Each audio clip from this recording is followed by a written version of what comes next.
Hey everybody, Ryan here, and today we are going to revisit the FMS FW 190 retracts.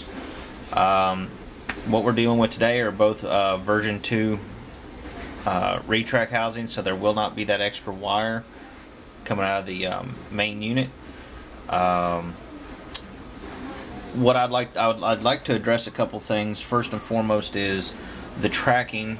When you go to taxi your airplane for the first time, the plane tracks to your right. It just starts drifting. And another complication we are having is the oleo strut spring screw is breaking off. I've broken a couple of mine off, and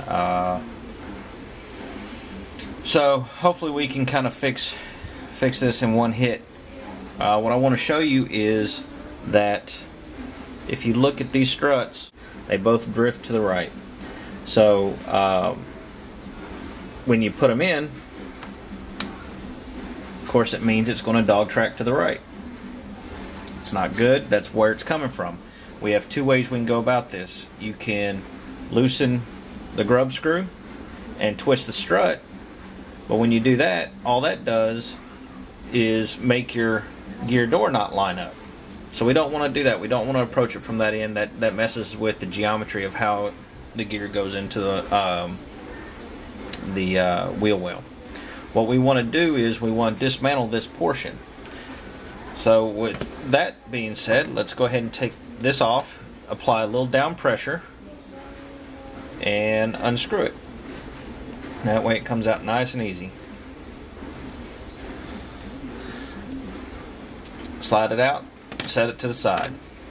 Alright, so most of y'all are pretty familiar with getting this far. This is the piece that you want to tighten up. The complication when you tighten this up is if you have the oleo strut screw out and you have this piece in hand and you tighten it up and you go back and put it in, there's a bar. This strut runs all the way down in here, and that gets off center, and that's why your screw acts like it's cross threading and then breaks off in there. Mine's done it, and it sucks. So I want to go ahead and loosen this up, and I'm going to pull it out, and I want to show you what we're talking about here. That hole. So when you tighten down on this, if this isn't ground straight, it's going to offset that hole, and then it's going to bind up your screw going in because it has to go through that hole. Alright, this is also how we're going to fix our tracking issues. I have one that I've done already. I'm going to pull it out real quick. As you can see, I took the plastic off. I wanted to see what this looked like underneath, and all it is just a bent piece of wire. No big deal.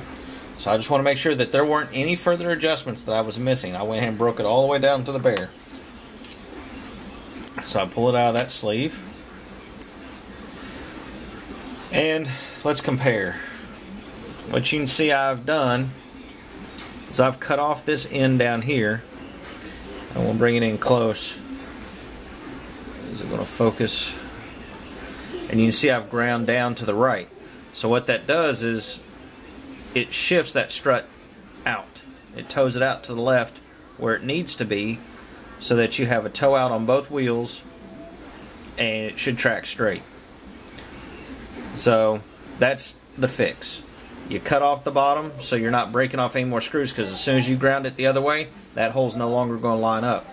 That grub screw, when you hit it with some thread locker, it's going to hold tight enough. You're not going to have any issues. So that's what you want to do, is you want to cut off that portion of the hole, and I'm really just under it, you know. So just cut off enough that it's not going to interfere or hit the screw and mess up the threads on impact. Grind it down so that it toes out, hit it with some thread locker, and put it back together. That's going to be your easiest fix for this. When you put it back together,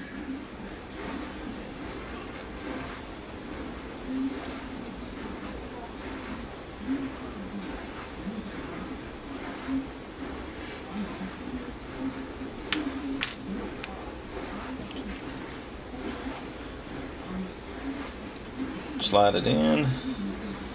And that center portion of that rod that we've cut off doesn't have any threads in it, so by removing that, you're not damaging its stability or anything. The threads go through only this outer sheath.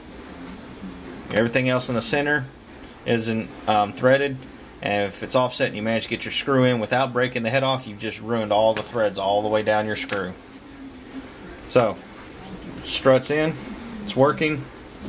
We'll line these up next to each other. As you can see, they toe out, so when they go on the plane,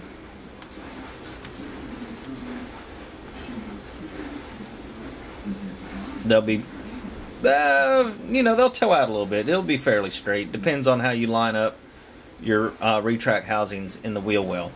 But you can see from that, that pretty much illustrates it. So don't do any adjustments here, don't do any adjustments here.